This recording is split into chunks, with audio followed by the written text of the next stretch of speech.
Welcome back to Cooper's Automotive's YouTube page, and this morning we're working on a 2007 FJ Cruiser, and it complained of a roaring sound while I was going down the road, and Jack did it, well, we lifted it, and you can probably hear this thing.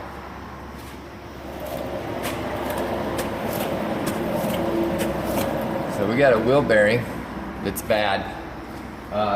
If we couldn't tell obviously like that, got Stillman chassis ears here, and you hook them up to every wheel and you drive it with a headset on, and you can locate noises with these. These things are great. Alright, so well, first thing I've got to do is pull this wheel. We'll show me an approach on this, show you the approach of what it takes to change an FJ Cruiser hub bearing.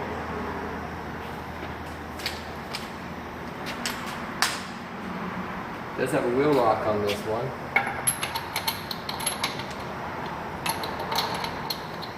There we are.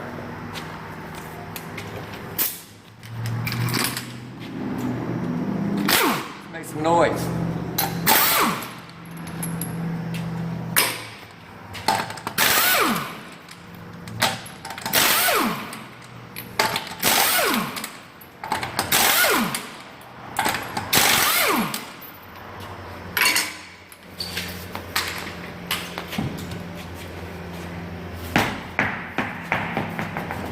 Okay, tires out. We're going to pull the caliper off, move this off to the side, get that rotor up and get that rotor off next.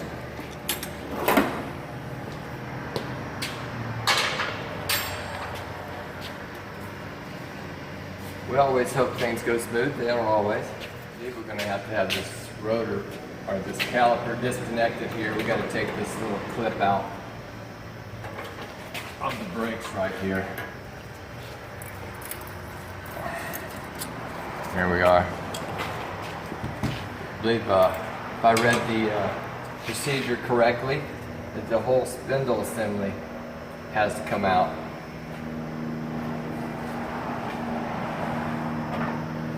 Would be nice if that wasn't true. I am going to assume that it is. It does. We're going to take this brake line off if it cooperates with us. I should have probably left that lock in there so they would have held it in place. I may just put it back on for just a second.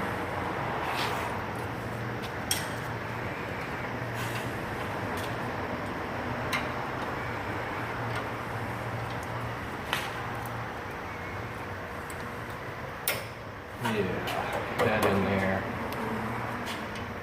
Should be using a line wrench on this. But it worked out. Got it off of there. I'm gonna have some brake fluid obviously running out of this thing. And I looked back at my card. I got that brake line out now. Went ahead and got my pinch so we won't have brake fluid running out everywhere. Put on the hose there. Again, take this clip back out.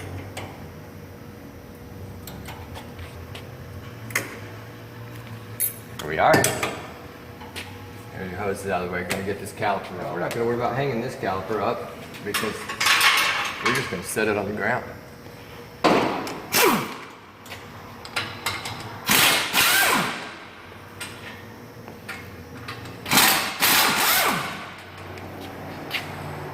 Okay, just a couple bolts there.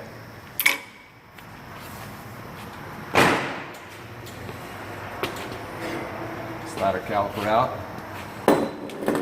lay that on the floor, and let's get our rotor off of here.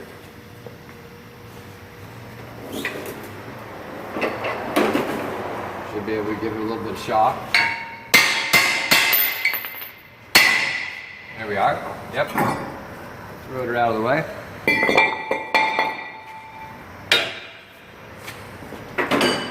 So far going nicely. Okay. This wow, listen to that. Now you can really hear it. Alright, we might need a hub along with this. This thing has to be pressed out of here rather than bolts from back here, so We've also got an ABS wheel speed sensor here. And again, we don't want to break that.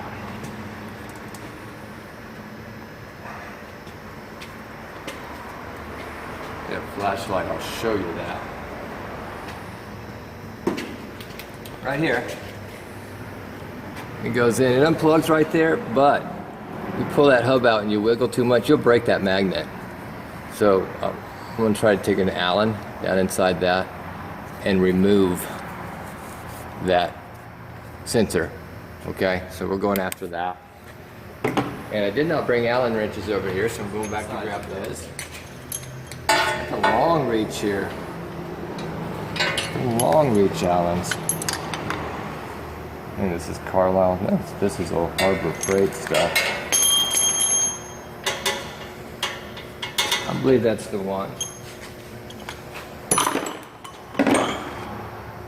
Give that thing a little bumpy action.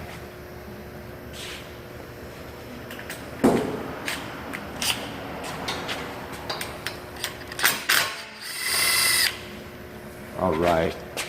You see that now. Just one little Allen in that thing that should pop out of there. We go. So you don't want to break that off. Chances you got to press this off anyway, so it's got to come out of there with an Allen screw. All right, so we got 4 bolts here. Got to remove those. Okay, so we got a regular 12-point on there. And my uncle taught me this. He was a terminal bus movers diesel mechanic. He called this a pull wrench. He was from Boston. Then he moved to Florida.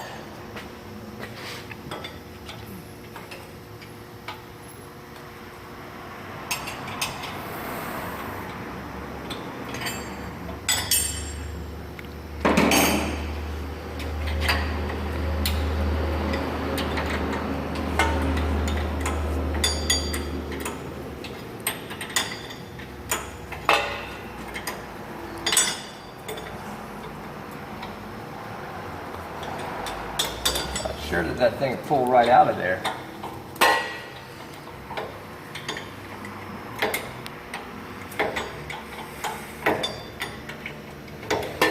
I know there's a big nut in the back of it that holds this hub in.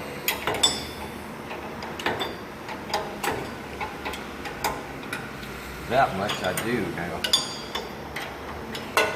And I think it's a weird special tool that you have to use to get that out of there.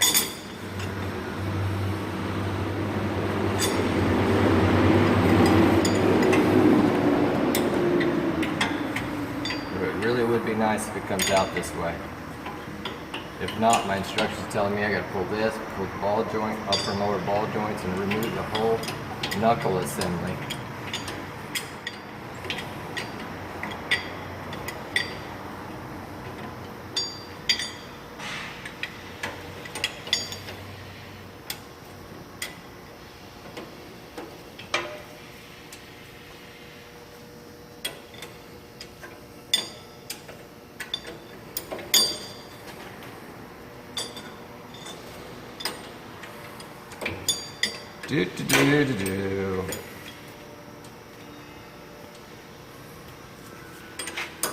Let's tap on that thing a little bit, just to see if it's going to move.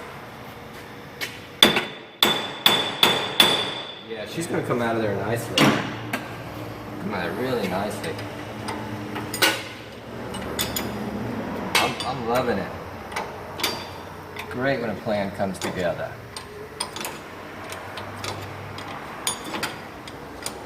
If you're wondering where I'm from, I'm born and raised right in Clearwater, Florida.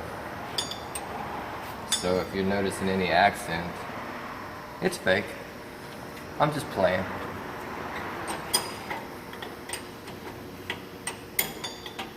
I'm happy about that. I don't know why those instructions were talking about having to pull all that stuff off. I would have never removed that brake line.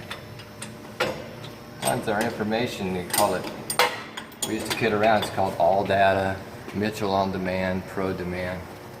So All Data we called Some Data.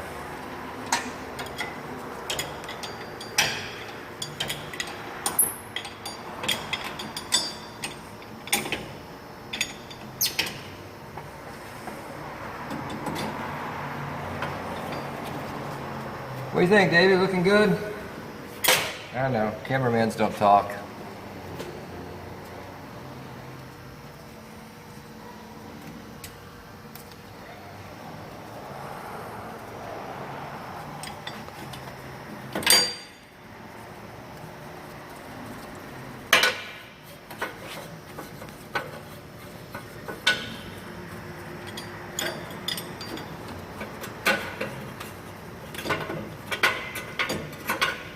One would hope that's the hardest part of the job, getting those out.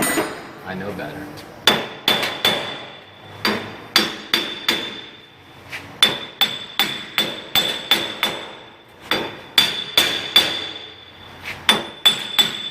Got to access enough room.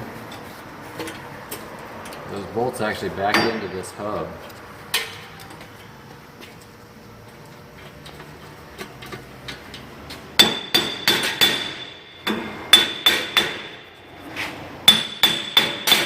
Could use a puller on that and just slide hammer it if it was too tight, but I don't believe we're going to have to.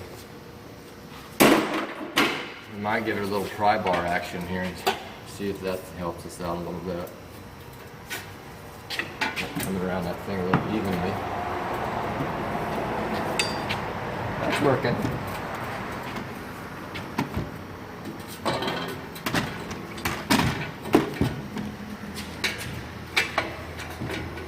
Or is it doing a little rock and roll where one side pulls up and the other side pulls back?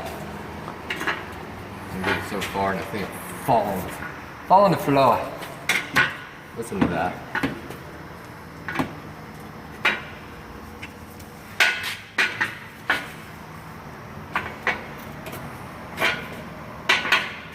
Oh, if I could just get under the bottom. See there? All right.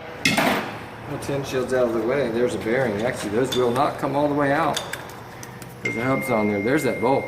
Or special 4 pins go in that thing and it's locked in. We gotta bend that out. Impact gun on this. This is one tight spanner nut on this thing. Let's put it on the bench.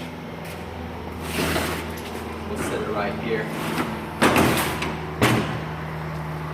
And we'll get my little chisel set, my chartreuse green chisel set. I like green, matches my eyes.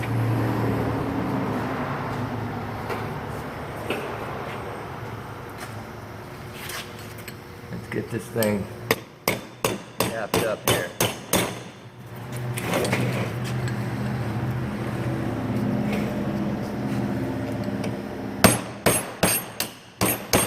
They really ratted that thing in there.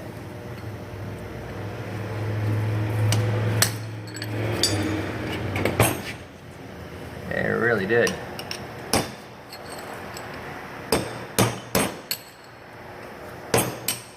We'll pause. I'm gonna go put this in the vise. We're back. I took it over to the vise and you can see I knocked that out of there. That little brad that they bradded that in so it wouldn't come loose. Last one of these I did. They make a special tool for it. I didn't buy it. I had an old socket.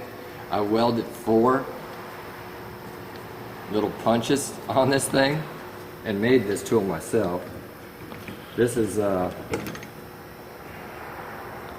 little bit of overkill, but maybe I got a little Tim Allen in me on this one.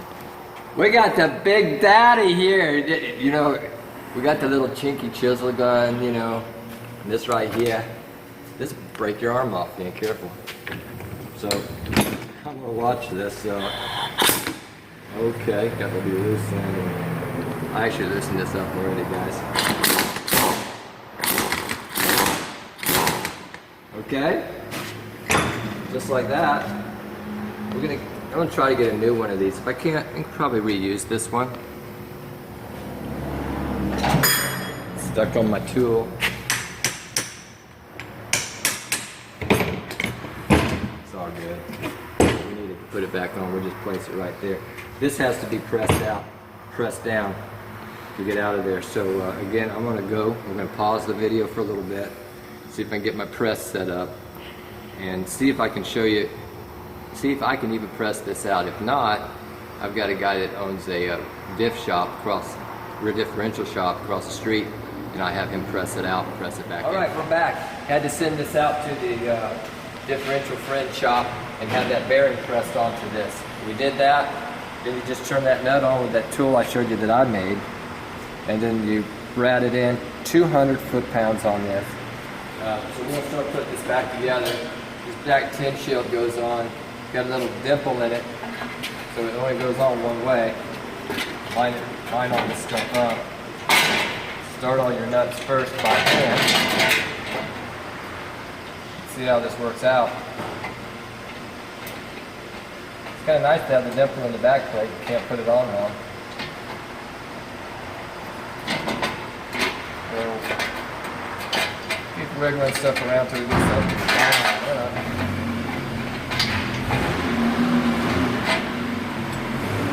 You gotta talk to it sometimes, you know? You gotta talk to it.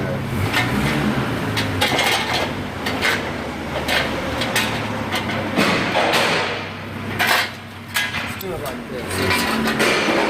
Put a couple of these bolts through there. Kind of hold it in place. Hopefully see what I'm doing.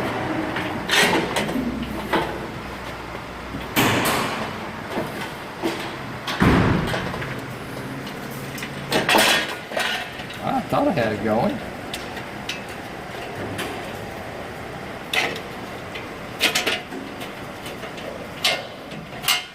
I think that's more better.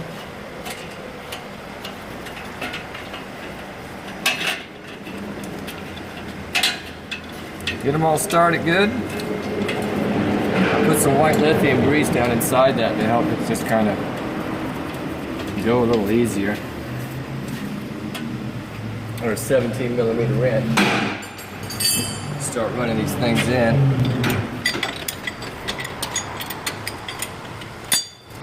Put that again. Nice when you spin them by hand for a while, things will start rolling in there.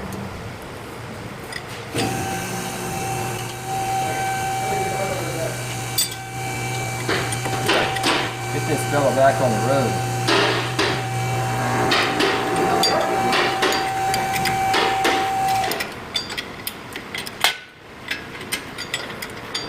Do-to-do. I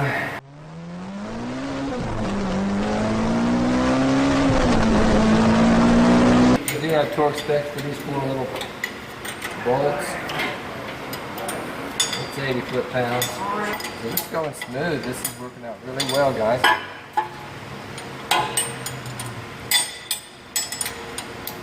That's all I'm saying. We get by with a little help from my friends. Let's make sure they're tight. Like a leverage here. There we are. What am I like?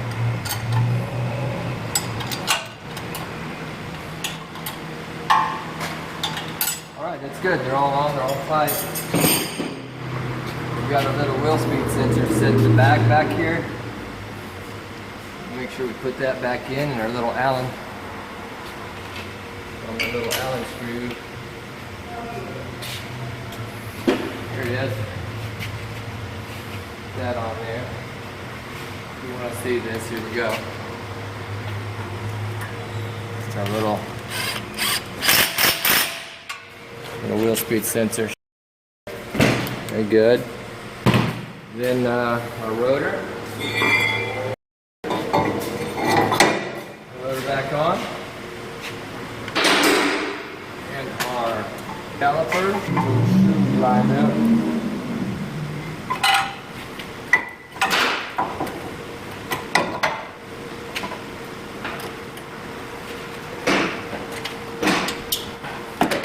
Stick that back up there. Turn our wheel like that. Tighten up those two 17s.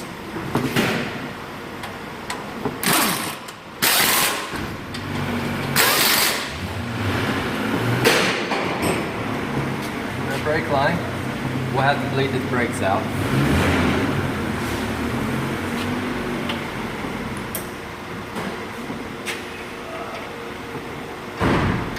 So I didn't have to take this off, but it kind of made things a little easier.